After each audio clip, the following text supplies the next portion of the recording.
नमस्कार। राष्ट्रीय एकता दिवस पर सभी देशवासियों को बहुत बहुत शुभकामनाएं।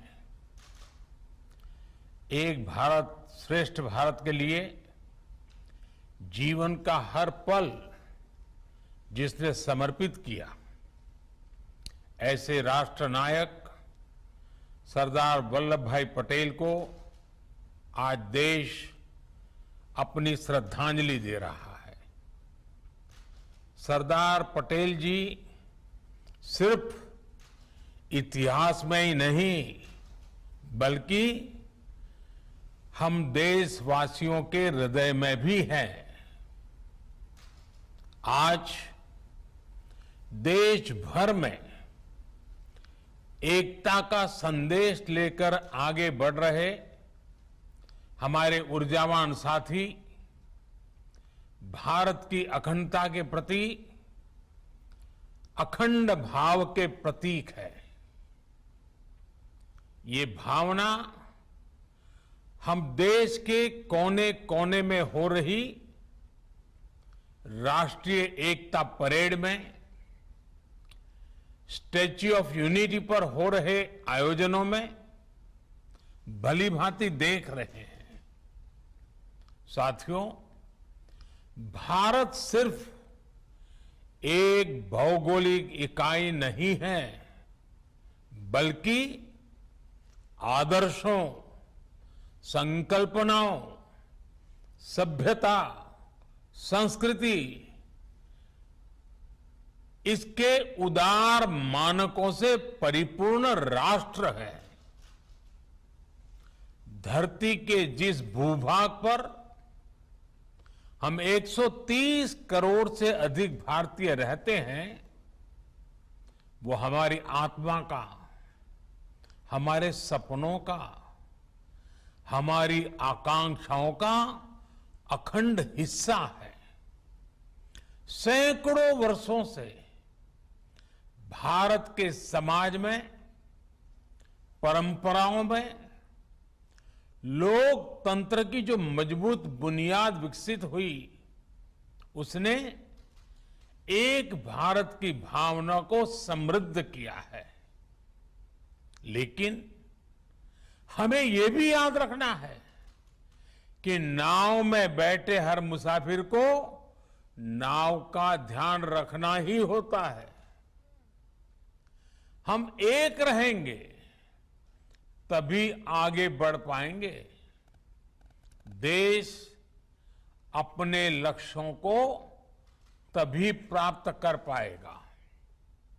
साथियों, सरदार पटेल हमेशा चाहते थे कि भारत सशक्त हो, भारत समावेशी भी हो, भारत संवेदनशील भी हो और भारत सतर्क भी हो, विनम्र भी हो, विकसित भी हो।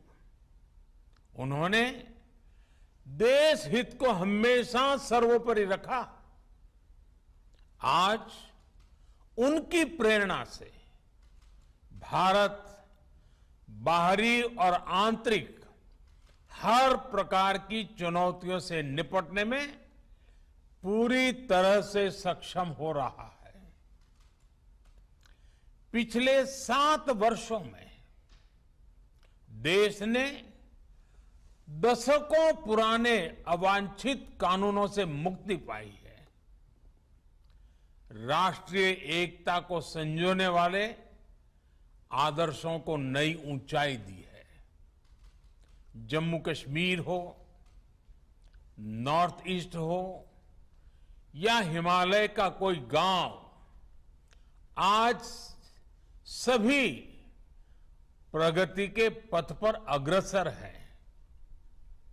देश में हो रहा आधुनिक इंफ्रास्ट्रक्चर का निर्माण देश में भौगोलिक और सांस्कृतिक दूरियों को मिटाने का काम कर रहा है। जब देश के लोगों को एक हिस्से से दूसरे हिस्से में जाने से पहले ही 100 बार सोचना पड़े तो फिर काम कैसे चलेगा?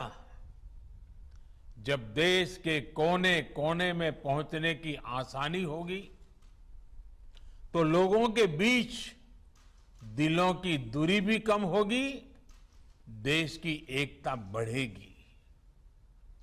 एक भारत श्रेष्ठ भारत की इसी भावना को मजबूत करते हुए आज देश में सामाजिक, आर्थिक और संवैधानिक एकीकरण का महायज्ञ चल रहा है। जल, थल, नभ, अंतरिक्ष, हर मोर्चे पर भारत का सामर्थ्य और संकल्प अभूतपूर्व है। अपने हितों की सुरक्षा के लिए भारत आत्मनिर्भरता के नए मिशन पर चल पड़ा है। और साथियों, ऐसे समय में हमें सरदार साहब की एक बात अवश्य याद रखनी चाहिए। सरदार साहब ने कहा था, by common endeavour we can raise the country to a new greatness, while a lack of unity will expose us to fresh calamities. एकता की कमी जहां नए संकट लाती है, सबका सामूहिक प्रयास देश को नई ऊंचाई पर लेकर जाता है। आजाद भारत के निर्माण में सबका प्रयास जितना तब प्रासंगिक था, उससे कहीं अधिक आजादी के इस अमृत काल में होने वाला है। आजादी का यह अमृत काल विकास की अभूतपूर्व गति का है, कठिन लक्ष्यों को हासिल करने का है। यह अमृत काल सरदार साहब के सपनों के भारत के नवनिर्माण का है। साथियों, सरदार साहब हमारे देश को एक शरीर के रूप में देखते थे, एक जीवंत इकाई के रूप में देखते थे।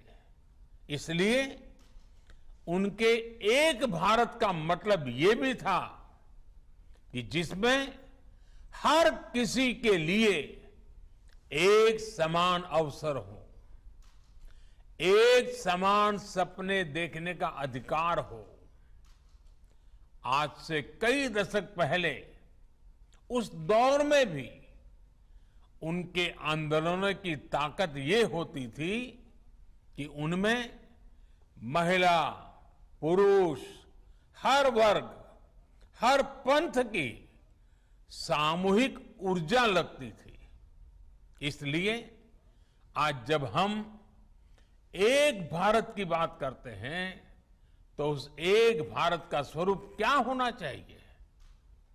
उस एक भारत का स्वरूप होना चाहिए एक ऐसा भारत जिसकी महिलाओं के पास एक से अनेक अवसर हो,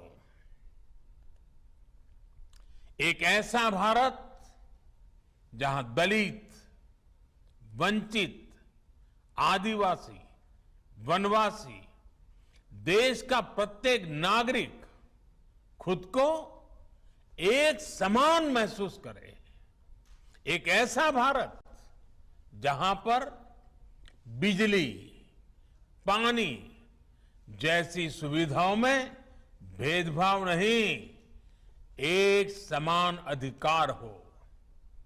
यही तो आज देश कर रहा है। इसी दिशा में तो नित नए लक्ष्य तय कर रहा है।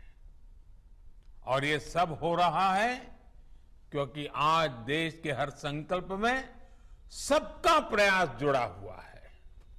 साथियों, जब सबका प्रयास होता है तो उससे क्या परिणाम आते हैं, ये हमने कोरोना के विरुद्ध देश की लड़ाई में भी देखा है।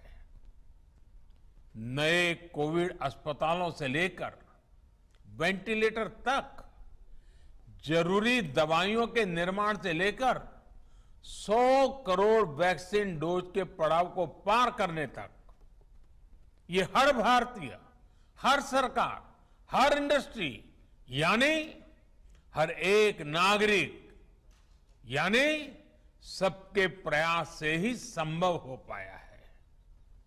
सबका प्रयास की इसी भावना को हमें अब विकास की गति का, आत्मनिर्भर भारत बनाने का एक मजबूत आधार बनाना है। अभी हाल ही में सरकारी विभागों की साझा शक्ति को पीएम गति शक्ति नेशनल मास्टर प्लान के रूप में एक प्लेटफॉर्म पर लाया गया है। बीते वर्षों में जो अनेक रिफॉर्म किए गए हैं, उनका सामूहिक परिणाम है कि भारत निवेश का एक आकर्षक डेस्टिनेशन बन गया है।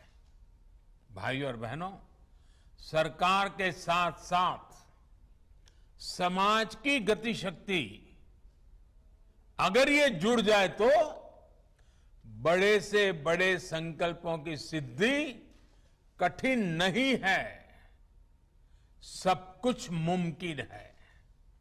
और इसलिए आज जरूरी है कि जब भी हम कोई काम करें तो ये जरूर सोचें कि उसका हमारे व्यापक राष्ट्रीय लक्ष्यों पर क्या असर पड़ेगा।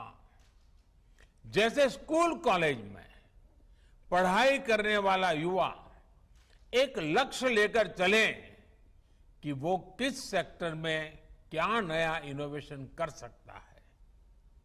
सफलता असफलता अपनी जगह पर है, लेकिन कोशिश बहुत जरूरी है। इसी प्रकार जब हम बाजार में खरीदारी करते हैं तो अपनी पसंद नापसंद के साथ साथ ये भी देखें कि क्या हम उससे आत्मनिर्भर भारत में सहयोग कर रहे हैं या हम उसे उल्टा कर रहे हैं। भारत की इंडस्ट्री भी विदेशी रॉ मटेरियल या कंपोनेंट्स पर निर्भरता के लक्ष्य से तय कर सकती है। हमारे किसान भी देश की आवश्यकताओं के अनुसार नई खेती और नई फसलों को अपनाकर आत्मनिर्भर भारत में भागीदारी मजबूत कर सकते हैं। हमारी सहकारी संस्थाएं भी देश के छोटे किसानों को मजबूत करें। हम जितना ज्यादा ध्यान हमारे छोटे किसानों के ऊपर केंद्रित करेंगे, उनकी भलाई के लिए आगे आएंगे,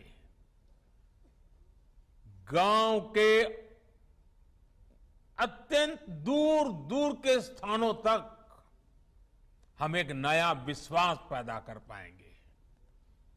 और हमें इसी दिशा में संकल्प लेने के लिए आगे आना है।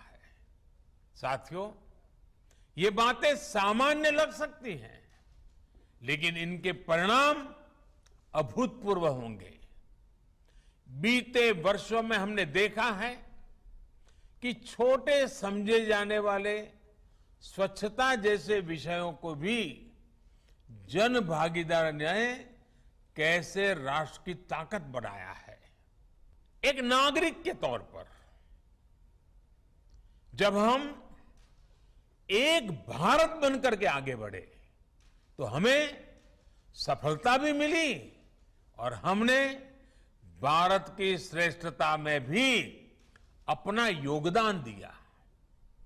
अब हमेशा याद रखिए, छोटे से छोटा काम भी महान है अगर उसके पीछे अच्छी भावना हो। देश की सेवा करने में जो आनंद है जो सुख है उसका वर्णन शब्दों में नहीं किया जा सकता। देश की अखंडता और देश की एकता के लिए अपने नागरिक कर्तव्यों को पूरा करते हुए हमारा हर प्रयास ही सरदार पटेल जी के लिए सच्ची श्रद्धांजलि है।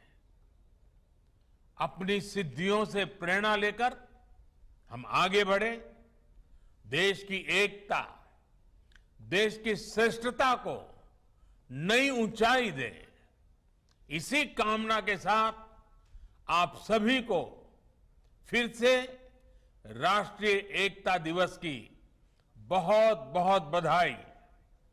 धन्यवाद।